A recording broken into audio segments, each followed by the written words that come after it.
Welcome to the Legends Behind the Craft podcast, where we feature top leaders in the wine and craft beverage industry with your host, Drew Hendricks. Now, let's get started with the show.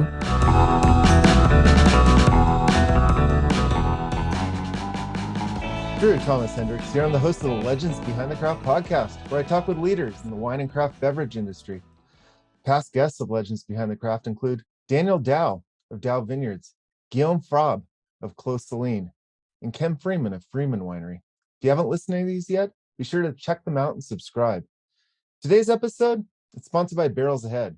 At Barrels Ahead, we work with you to implement a one-of-a-kind marketing strategy, one that highlights your authenticity, tells your story, and connects you with your ideal customers. In short, we help wineries and craft beverage producers unlock their story to unleash their revenue.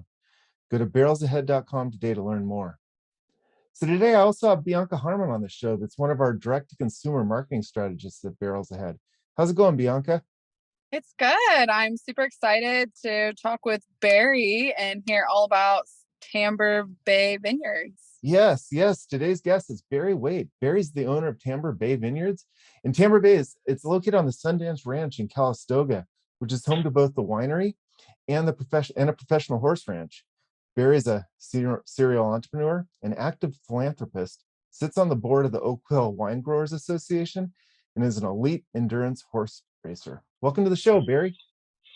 Drew, thank you very much. Nice introduction. And Bianca, good to see you this afternoon. You too. Great. Pleasure to be on. Oh, pleasure to have you on. I don't even know where to begin. Your bio kind of reads like the most interesting man in the world. Well, I still got some chapters to write, so hold off on that one. Yeah. So, Harry, you got your start in tech, the early days in Apple. I did. Let's just kind of go with that. When I got out of college, I was and this was like in the late 70s. I was enamored with computers, and at that time, computers were like the sizes of buses. Mm-hmm. But I was still enamored with them because they solved real world problems. And so when I got out of school, though I had a finance degree, I went into marketing, into a tech company. And I was there for about 12, 13 months. And a friend of mine invited me to a house party.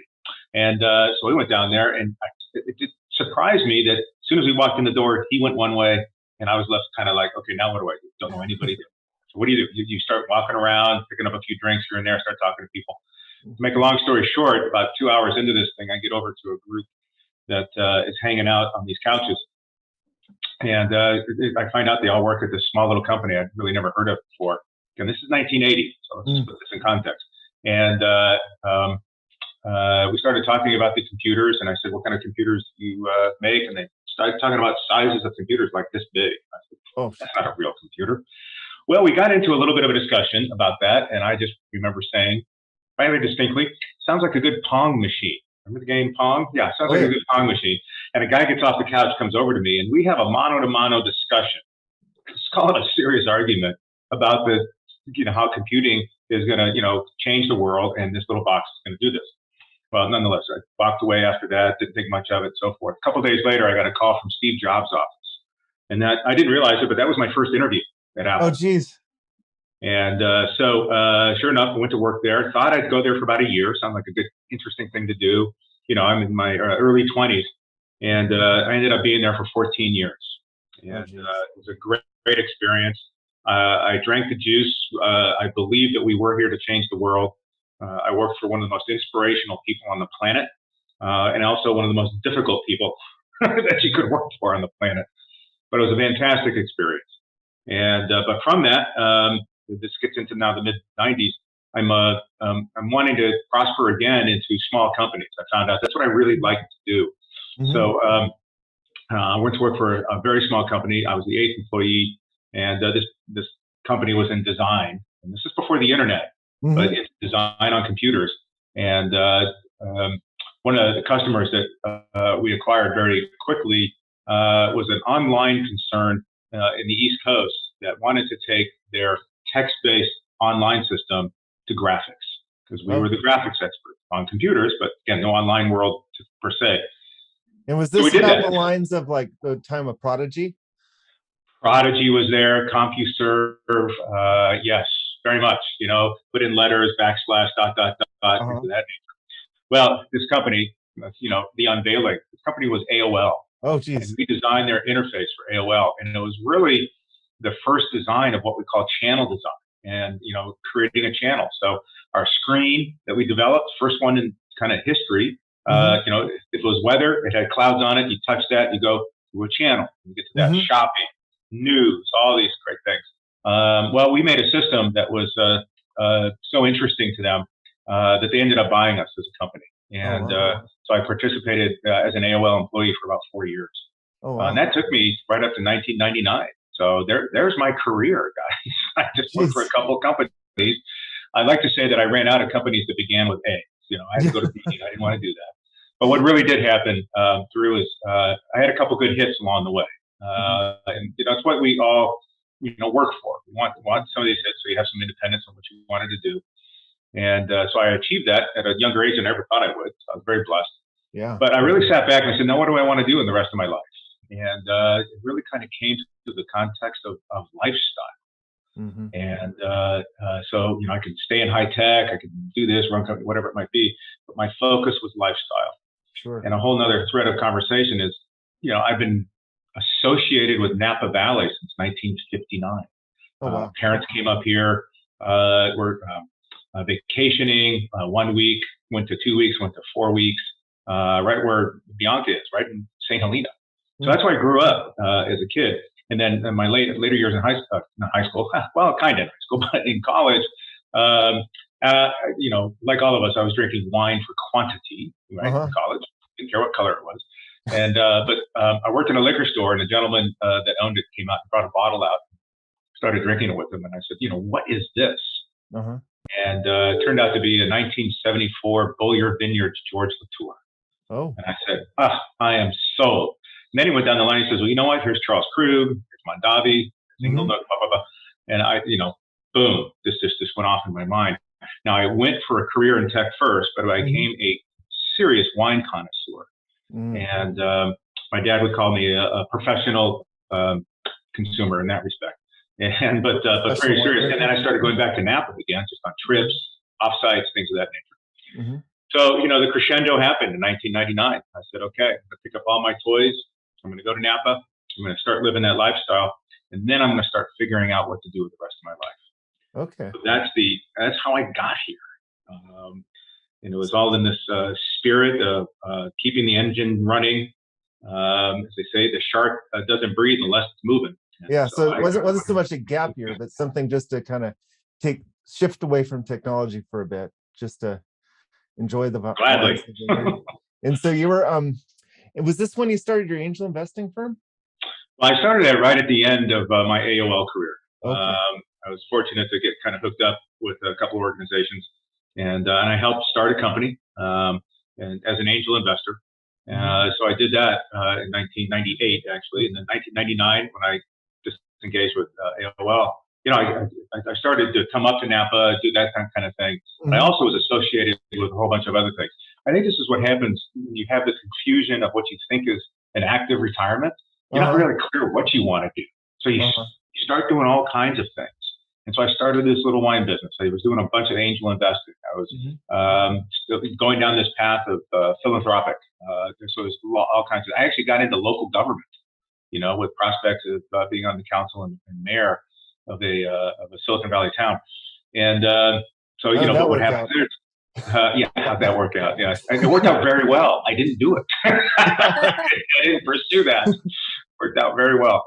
But the wine business, prevailed out of this thing. My angel stuff did well for a couple of years. But here's what I found: to be in Silicon Valley, to be in tech, not to bring this back into play, then you got to be in the game to stay in the game, right? Okay. That business moves so fast. The nomenclature, who's on first, the leadership, what's up and coming, hot stuff. And if you're not in the game, you're out, and therefore you're not able to contribute in that positive fashion. So I kind of realized that early on, and I didn't want to stay in and go to all the conferences and network and all that kind of stuff. I was really kind of enjoying this Napa lifestyle. So I started backing out. And in 2005, one company that I started, we sold it to Microsoft, so we had another good hit, and that was nice. But then I said, okay, I'm going to back out of everything at that point from the tech world. Yeah. 3 big wins. That's a it worked. Yeah. And So one is good, right? Yeah. As an entrepreneur and all the stuff you've learned over the 20 years you spent at Apple and AOL and angel investing, what are the parallels between the tech industry and running a winery? Like what transferable skills, I guess. Yeah. Okay. Well, let's just start on the one that isn't. Yeah. And the one that isn't is tech moves, as I was talking about, so fast. Mm-hmm. And when I was in the business, I used to say decisions and livelihoods in high tech were determined in seconds. Mm-hmm. Now it's nanoseconds. I mean, it is just so fast. Jumping into the wine industry, and the way I did, I bought some property, became a farmer.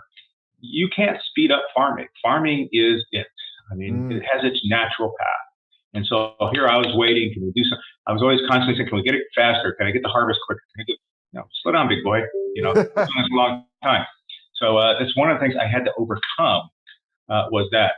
But here's something I don't know if it's a parallel or not, but I think it's worth noting. In high tech, and I think this is in a lot of businesses, mm-hmm. it is defined by your intellectual property, right? And if you look at high tech, and it's all about IP. Every company has their IP lawyers. It's all about the trademarks and all that good stuff and software. In the wine business, there isn't any. This is a completely what the high tech would call an open source environment. It's wild. We share, we talk. If you have a problem, go over. I used to comment early on that if I had an issue, because I live very close to Silver Oak Winery, if I had an issue on one of my grapes or leaves, I would go over. I could just take it to Silver Oak, and they'd want to look at it and understand it, and kind of help me out. Because the prospect is, if you've got an issue in your vineyard, we're going to have it pretty soon. Because it's just kind of viruses and diseases in vineyards, as an example, doesn't see any boundaries. And so this camaraderie here was something I had to learn how to deal with. At the beginning, it didn't feel right because I was not in the sharing mode. Yeah. And I felt awkward asking. Well, I overcame that in a couple of years. And I was noted, or denoted, so to speak, by being appointed on the Oakville Winegrowers board about 13 years ago. And that's probably one of the best honors because I'm hanging with the guys that run Silver Oak and Opus and Farniente and Groth, just the stalwarts of Napa Valley. And I'm now on their leadership team of promoting it. And How so did you get into fun. that, Barry? Well, I ran into a guy and we became friends, a gentleman by the name of David Pearson. At the time, he was the CEO of Opus. But I think he became fascinated with my background. And of course, I have a lot of energy. I keep going. I talk a lot. And he seemed to enjoy that. And so he invited me onto the board. And he became very clear why I was invited, because there was a lot of older people that have been on that board a long time. And they were looking for that transition of people. Some fresh blood. Fresh blood, fresh meat, have it come in. So I have a very funny story. I'm going to leave the name out of this, but I was walking into my first meeting with one of those people. And I said, hey, man, do you have any insight to what I can do and contribute to these meetings that we're about to have? And he just kind of looked at me bluntly and he said, don't say a word. Matter of fact, he used a naughty word in there I didn't want to bring up. And you know what? It was the best advice I ever got. So what I did for the first 2 or 3 years, I just sat and listened, and I raised my hand a couple of times and asked questions. But look with that room full of talent and experience, I just absorbed it all. And it was fantastic. And as those elders kind of went on, I became more of a leader into the group.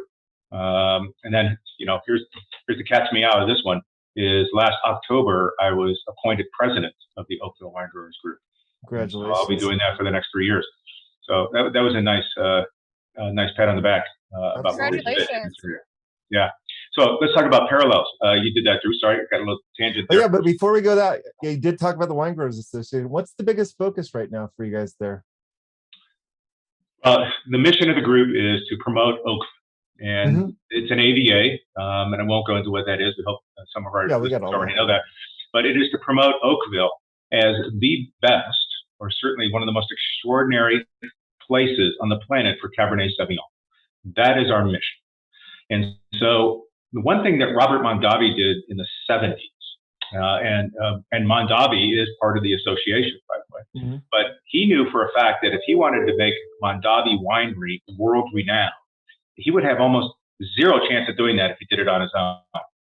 And so his very famous line here, and it's used in other places, I don't think he invented it certainly, but all boats rise with the tide.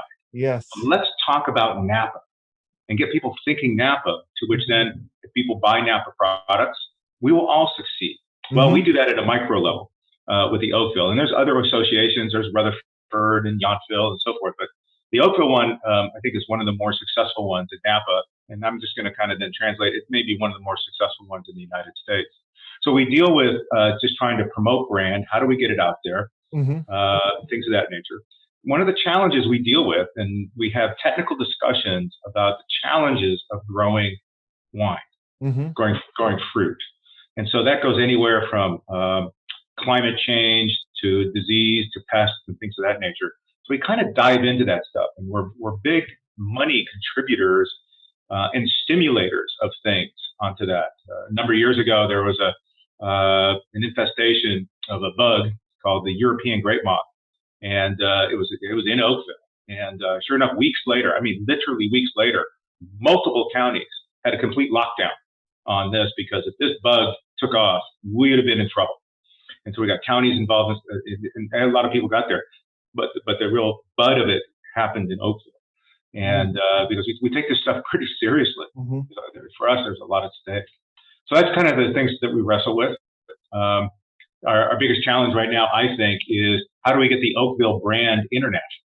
Yes. I think it's pretty well in the national realms. We have some great vineyards that people know, from Tokalan to Opus to Fariente and so forth. But they know the names of the brands of the wineries. So how do we get Oakville up there? Because Oakville has probably 60, 65 vineyards and wineries associated with it. We'd like to have people think that if you saw Oakville on the label, you're going to go after that just because you know that's coming from one of the greatest terroirs in the world. And so, good question, though. I love it. That's fantastic. And so I talked to a few other AVAs, and there's new ones popping up all the time. What advice would you have to a young fledgling AVA to kind of elevate themselves and to expand and advocate? Well, I think the way that the Oakville became very successful is it got the big known wineries to be the initial leadership team. And so, I replaced David Pearson, the now ex CEO of Opus. But we had a sincere group of bigger wineries, and then they allowed the smaller ones in, certainly. But let's make sure we get those big ones in to show leadership, show how they built their brand. There's an extension of what they did that happens into the association. I think that's almost like the anchor stores in a mall, where you want to have got to get the big guys in order to. You really do. You got to get the anchors, and so get anchors, and I think the rest will follow very clearly. So to be on the Oakville board, do you have to be in the Oakville AVA? Yes, absolutely. You have to have an entity. We allow wineries, and we also allow just vineyards, but those vineyards have to be of some size. We can't take. Because you're located in Calistoga, so you're not in the Oakville AVA. So I presume you have vineyards. Yes, you presume right. I have an Oakville vineyard. It makes our flagship wine here at Tamber Bey. I'm honored to live on this property as well. And though it's a small piece of property, it's 5 acres in vineyard. It's an 11-acre piece of property, and that's the minimal size. It is in the Oakville AVA, so I pay my dues and I fit under the requirements of that. And I think actually one of my charters as president is to continue this promotion of Oakville, but starting to really throw emphasis on the smaller entities. And quite frankly, not just create the burden that it's always Opus and it's always Fariente, who are fantastic wineries, great partners, but it's everybody else underneath that is really going to carry it forward for the next 15, 20 years. So I think being a small representation of that, I think I can represent that point of view. So we've got some ideas all around that. So it's pretty cool. I love it. On the that was interesting sidebar. Back to the parallel between entrepreneur and winery. So wineries typically are small businesses. If we think of Napa Valley, 90% of the wineries that are here, and we're dealing with over 1,000 now. We're all small businesses. So we're all entrepreneurs. Yeah. And we have those struggles. The good news is we have those freedoms. We can move fast. We can do what we want, though we're small. And many, have capitalization issues and so forth. So there's great parallels into that. What's wonderful about a lot of small businesses, I mean, like let's talk startup. Startups could be just out of a garage. There's an Oakville winery that's been around for years. It's still in their garage. They make the wine in the garage. So there's kind of parallels in that smallness. I think let me suggest risk. This is just a big deal in business anyway. Smaller businesses have to take on a little bit more risk, and certainly big ones. We don't have funding sources. It's sometimes hard to attract talent in a small business like that. And so there's a lot of parallels into that. And I like those challenges. Those are things that you really think through your business plan. You think through your messaging. You think through, it's not just the making, it's the selling part. That's very important. I'll just go back a little bit. When I was getting my first loan back in 2010 to really start expanding with Silicon Valley Bank, I remember I came there and I was all barreled up about how our wine is made. And I've got one of the best winemakers on the planet and all this kind of good stuff. And the guy that I'm kind of pitching this to just kind of listened very patiently. And then he said, "So how are you going to sell it?"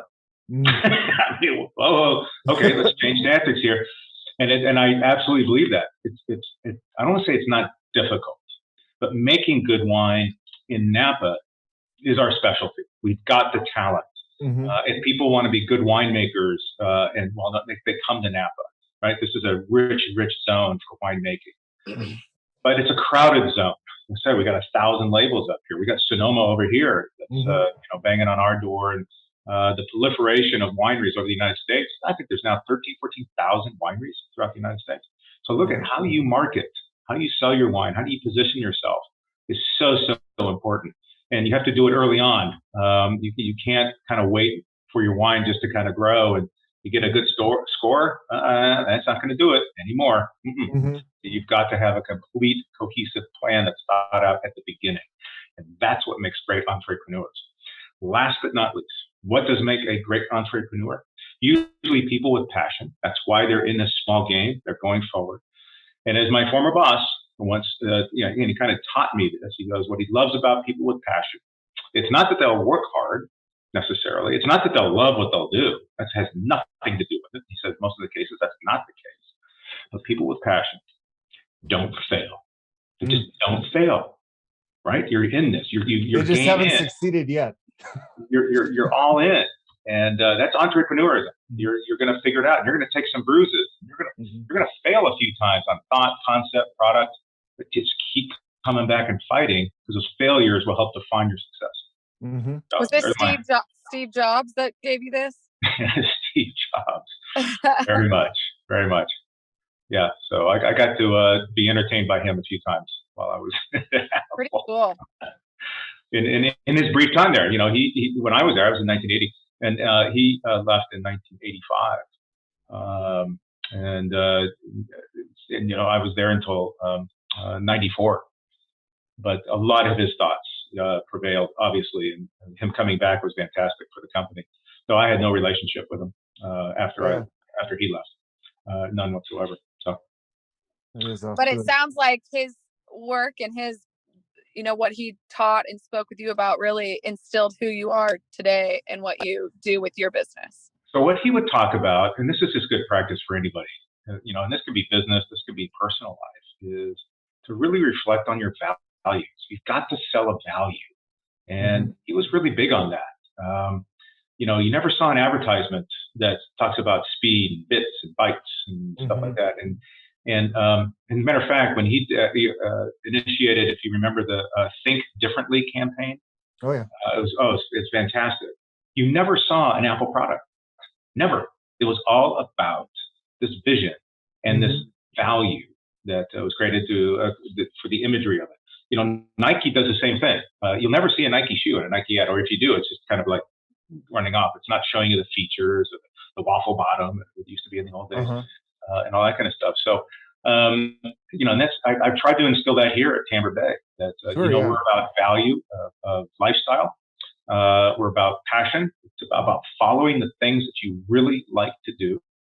And we enjoy them. But I'll tell you what, running a winery and hanging out with 25 horses at the Sundance Ranch. I mean, I picked two careers that are the most labor-intensive careers. Yeah, I was going to ask you, what's imagine. more difficult, running a horse ranch or a winery? Yeah, well, it kind of depends. Harvest is tough, but winter for horses is not a fun time. I mean, everything's muddy and stuff like that.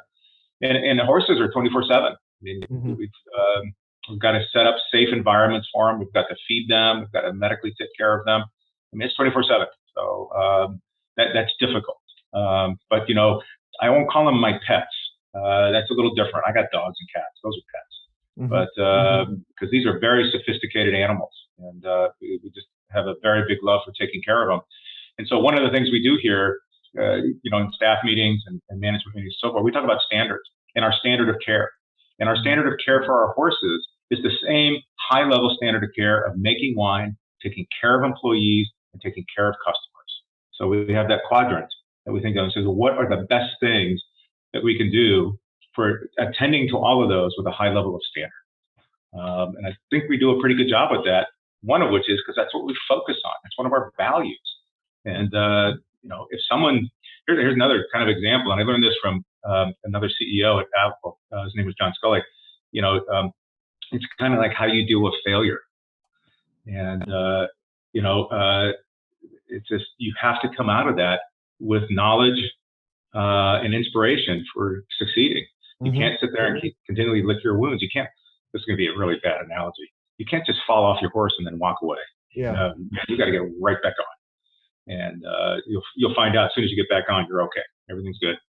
But I'm going to learn not to do that. Whatever got me knocked off, right, or whatever in a business sense. If we talk about discussions, and I've done these speeches and podcasts about this kind of eclectic career I've had and how I've gotten to places. I want to remind people, I have a closet full of failures. I mean, skeletons that, be a podcast all on its own. But you reflect on them, but you don't go into that closet. Pardon me? Talking about failures, what was your biggest learning experience? Oh my gosh. Biggest learning experience. From a failure? Well, I won't say necessarily from a failure. But if you don't ask, you don't get. And so I can tell you of what I would consider failures that I didn't get something that I reflected back on it because I just didn't ask. I didn't make that phone call. What was I intimidated? Was I lazy? Did I think that I was going to get no anyway? So why? No, always ask. Go for it. And sometimes don't take no for an answer. You learn that in basic sales. So it's one of the things that I just look back on, and I have those that I wish I had been more aggressive in asking for help, asking for things. Steve tells a story as an example that at 12 years old, he called Hewlett Packard, and he says, "Hey man, I want to make this device." I forget what this device was. And he says, "You have parts there. I'd like to do that." And he said that Bill literally laughed on the phone and then gave him the parts. And then eventually gave him a job. So if Steve did not ask, I mean, a 12-year-old calling up the CEO of a company. I mean, it's crazy, right? Don't ask, you don't get it. So reach out.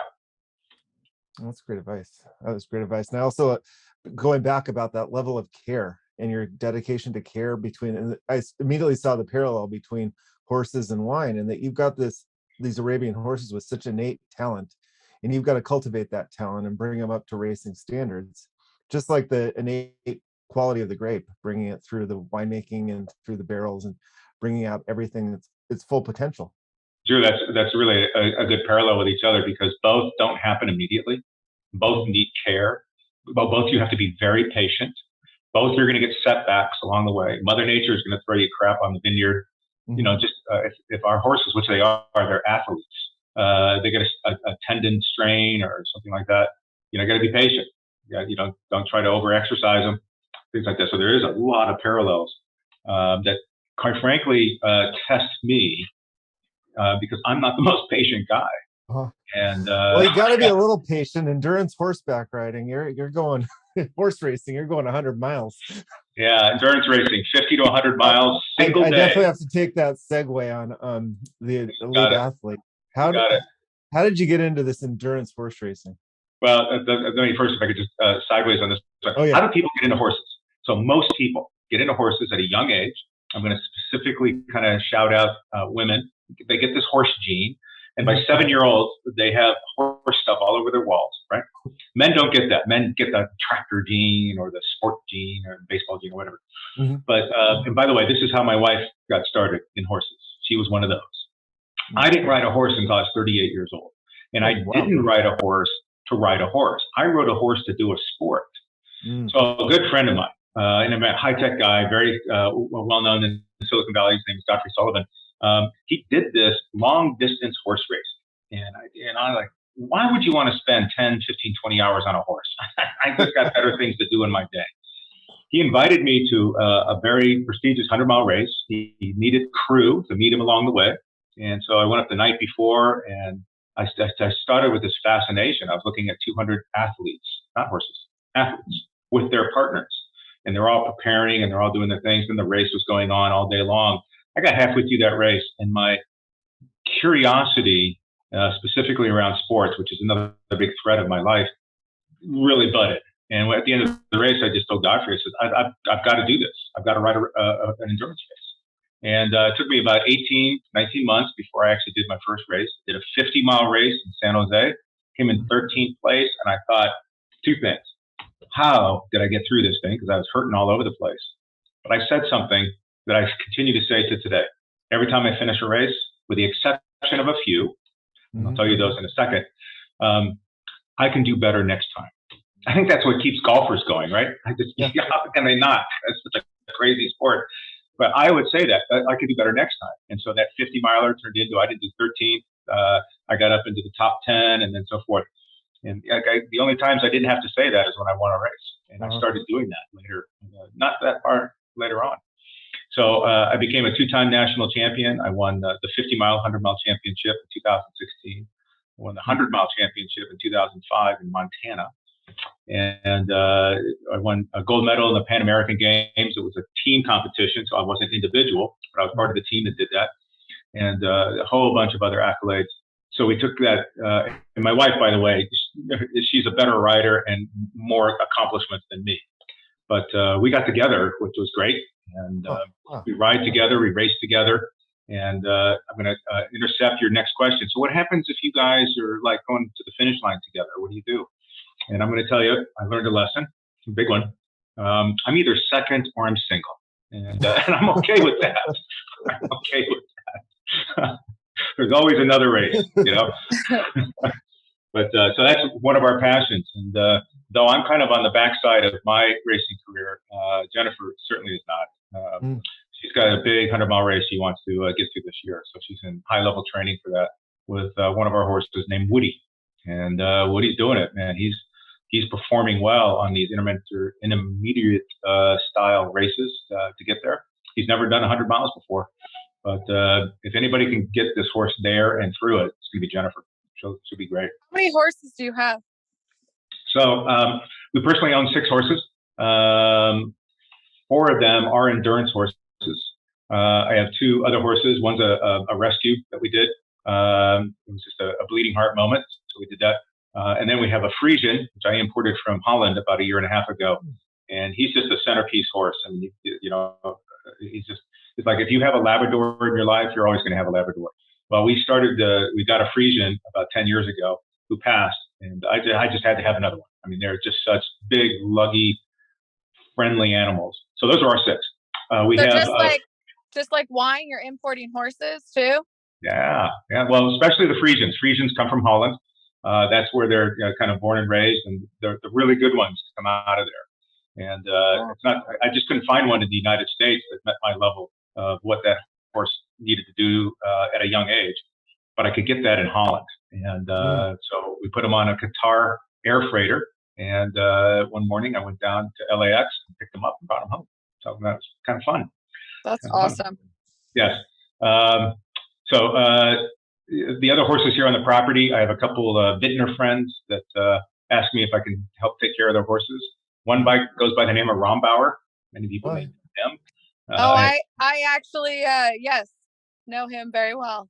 Yeah, exactly. And why they're into horses is Ransom Rombauer, who is the granddaughter of the founder and patriarch, who's now passed at Rombauer. She is Olympic caliber jumper, Olympic caliber. And we may give it, let's do it, man. Everybody, knock on wood, cross your fingers. We may see her in the Olympics in Paris. She's definitely shooting for it. And so we have all of her retired horses here, and we also help with some rescue as well. So that gets us up to about 24, 25 horses here on the property. Oh, that's fantastic. Yeah. So when people come here, this is a unique experience. I'd like to suggest when you've seen your second cave, you've seen caves. A cave is cave. But there's no one else like this that come to Tamber Bay and experience this. We don't have horse rides or anything like that, but just to be in this environment to which we part of the culture. And talking about Tamber Bay, how did Tamber Bay get its name? Beautiful. So we're going to stay with horses, right? Yeah. So when I needed to come up with a name, I couldn't. I didn't want to use my name. I wasn't into that. Quite frankly, I had my venture hat on. I wouldn't want to sell my name. So I just said, okay, that's not going to work for me. Though I had no interest in selling the winery, and I really don't now. I mean, success is great, so I don't have any reason to sell. But anyway, so I have to make up a name. And Silver Oak was already taken, so I couldn't use that. And so one day, I was riding a horse with a friend of mine on one of the vineyards, and the horses' names were Tamburina and Bayamo. And their barn names were Tamber Bay. And she just said, why don't you call it Tamber Bay? And it was like a chill, and wow, that's a cool name, and it means something, and certainly no trademark issues. So that's where the name came from. And then the horse that you see here is a artist rendition of my first horse, Bayamo, who's still alive, 31 years old. He lives down in Santa Cruz with a good friend of mine. And he's just being a horse for retirement, and good for him. He's in a big old pasture out there. But that's where Tamber Bay came from. And it's kind of it just keeps threading the wine and the horse stuff together. So when we acquired this property 10 years ago and built the winery under here and brought all the horses here and have other horses, we just intertwine this wonderful passion, experiential thing that we invite people to come and participate in. So, that's fantastic. Spoken like a true entrepreneur, no trademark issues. I find too few people. Yeah, you know, companies if that's the qualifier. Yeah, that's where experience came into play. So I started Tamber Bay in 1999. My first release was 150 cases of wine in 2001. I had hired this winemaker from South Carolina, a shy young man, but with high recommendation.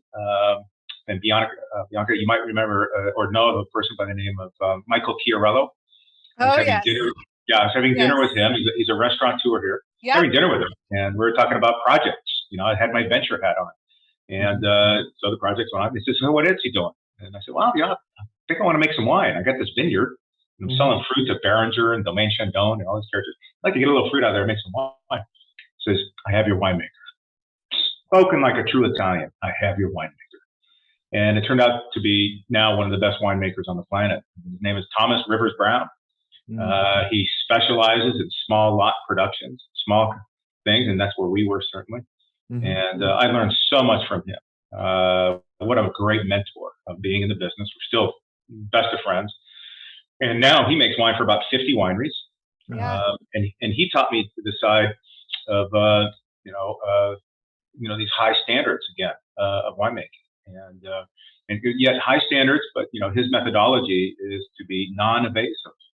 You don't go into a wine and really try to manipulate to somewhere. Let the wine be natural to where it's going. I'm not suggesting we're a natural wine because there is no definition, so let's not go down that path. But the minimalist winemaking style to let the terroir, let the dirt and let Mother Nature speak for what it is. And we're very fortunate. We live in Napa Valley. This is one of the best places on the planet that has the kind of terroir that's for us and Bordeaux wines just match up. So anyway, I started with 150 cases, sold it in a week to my friends and family. So then, I made 300 the next year. Then I made 600. Then I made 900. And in 2007, I was about up to 1,600 cases of wine. I actually had a distributor in New York. Mm. My wife looked at me and said, "What the hell are you doing? Are you working? Like, really?" And I tried to deny it at first, and I realized, yeah, I actually am working. And I remember saying to her, "You know what, honey, I think I got another fight left in me. I think we should really kind of go after this." And so I wrote a business plan and did that, and we exercised it. And then this may be the only business plan that I actually executed to basically 100% what I really wanted to do. But that's what happens when it's your own business. Yeah. So we specialize in French varietals. That's all we do. But we do Burgundies, Bordeaux, a little bit out of Loire, and some Rhônes. We now make 18 different wines for Tamber Bay. How many cases? How many cases? It's about 10,000 cases. Oh, wow. Yeah, so our brand's good size. It's a good size boutique winery, right? Pretty serious. Now I've got, 16 distributors. That said, and Bianca, you'll get a kick out of this, is 90% of our wine is still sold direct to individuals. I love it. We're mostly a DTC shop, and it's because they love coming to Tamber Bay. They're feeling it.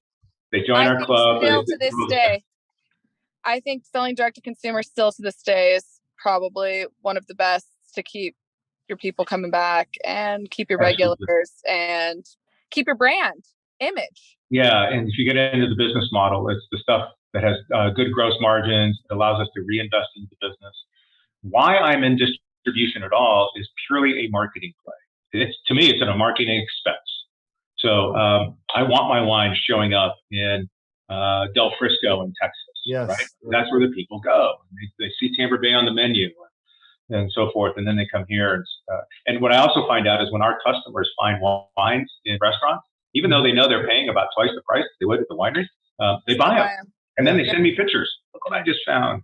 So distribution needs to be thoughtful, but for a small winery, not as a moneymaker. Because you need volume to be in that game, and then focus on what Bianca's specialty is, which is direct to consumer. So, but here's the other side to this: is when I bought this property, we had a barn that was very big. It's actually an arena, 17,000 square foot. And I said, Thomas, I could maybe make half of this into the winery. It's already got a roof. It's great, so forth. And then we talked around a little bit longer, and he came back and says, I think you need to double that size. And I said, well, why? And he says, because I'm coming in with you. Not financially, not equity-wise, but he's going to help me build a facility that will be attractive to other, we'll call them wine entrepreneurs, small brands like Tamber Bay was, and we will make their wines here. Love it. So we were packed to day one, and we are today. So we make wine for 25 other wineries here. Half of them are Thomas Brown clients. Another almost half are from a guy named Mike Smith, who lives in St. Helena, who's a Thomas Brown protege, but on his own, has his own 100-point wines from Robert Parker.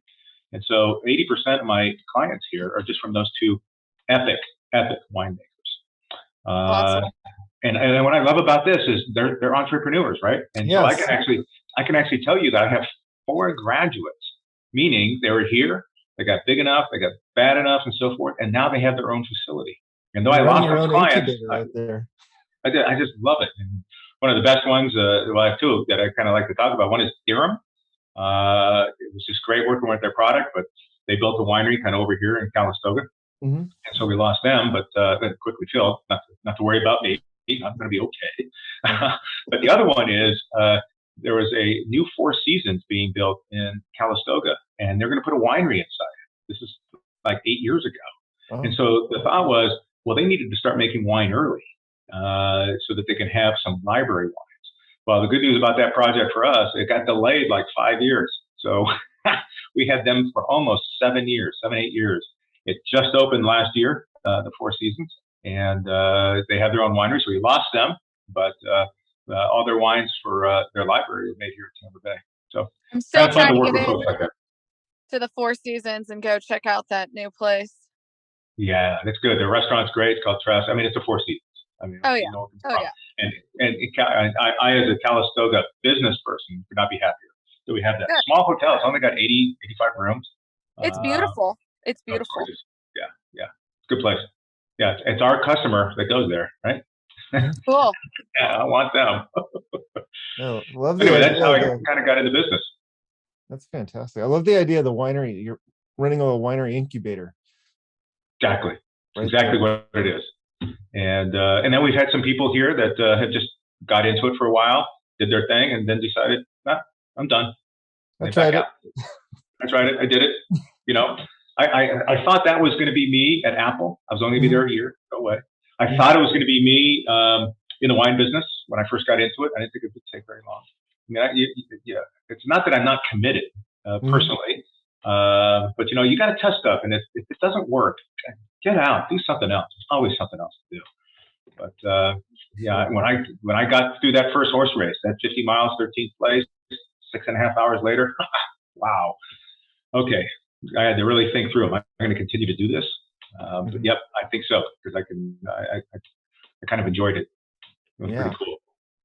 Yeah, man, Barry, you've got quite the story and quite the history there. I am in awe.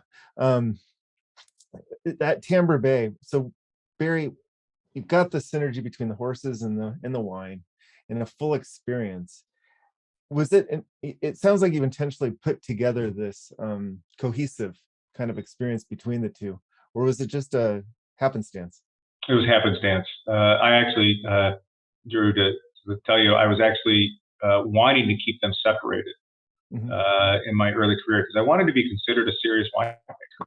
And I thought that if I had a horse on the label, I had a duck on the label, if I had a pig on the label, it's just not serious.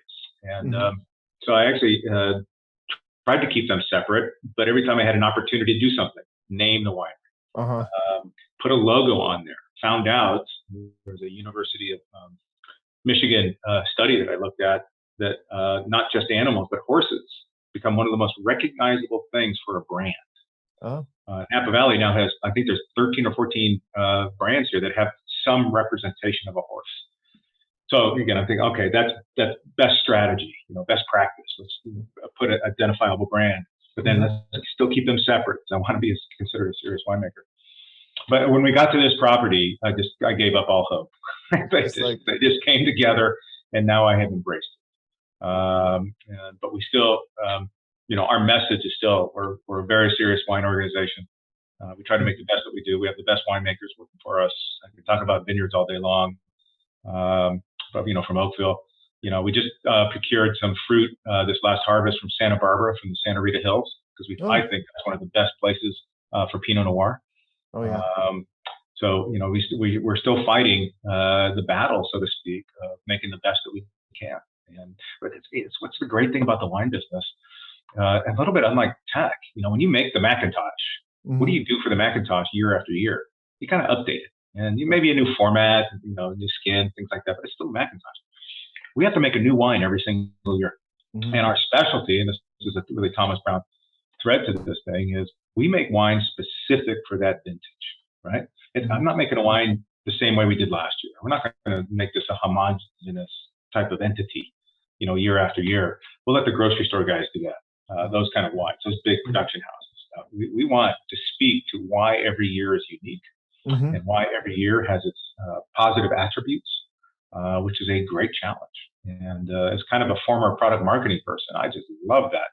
So we dig back in. We're talking right now about what all this rain is doing to our vineyards. How are we going to mitigate that? We love the rain, but get into the wine business, right? We want rain for a while, then we don't want it to rain anymore. We want now to start thinking about stress and dryness and things of that nature. And we haven't been in this position for a while. We thought this year was going to go great, and then we went dry for a while. Now we got rain again. Different. That's different every year. That's life. Yeah. So contend with it, deal with it. So that's what we're going to do. Yeah, very fun. Sounds very fun. Barry, thank you so much for kind of joining us today. Where can people find out more about you and Tamber Bey? The best place is our website. So it's tamberbey.com. You can go there. It'll tell you about the wines that we currently have available, which we always have about 6-7 wines up there. Even though I make 18 wines, not all are available. The best way to experience us is come see us. We are in classic design. We are a destination winery. We love people to come here and let us show you around. Let us talk our talk, tell the story. embracing wines, and we can take you down a red wine path, a white wine path, a Burgundy path, a Bordeaux path, or a combination of all those. And that's the best way to do it. Come and see us. But short of that, look at tamberbay.com, and they'll get some more information there. I'll be hitting you up for a tasting, Barry. Oh, make sure I am here, Bianca. I want to give you the VIP. Okay. All right. That'd be great. And Drew, you too. We're going to see you up here today, I know.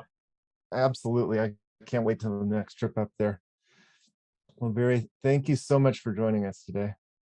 It's my pleasure. Have a great day. Okay, you too, Drew. See you, Bianca. Bye, everybody. Bye, Thank Barry. you. Yeah.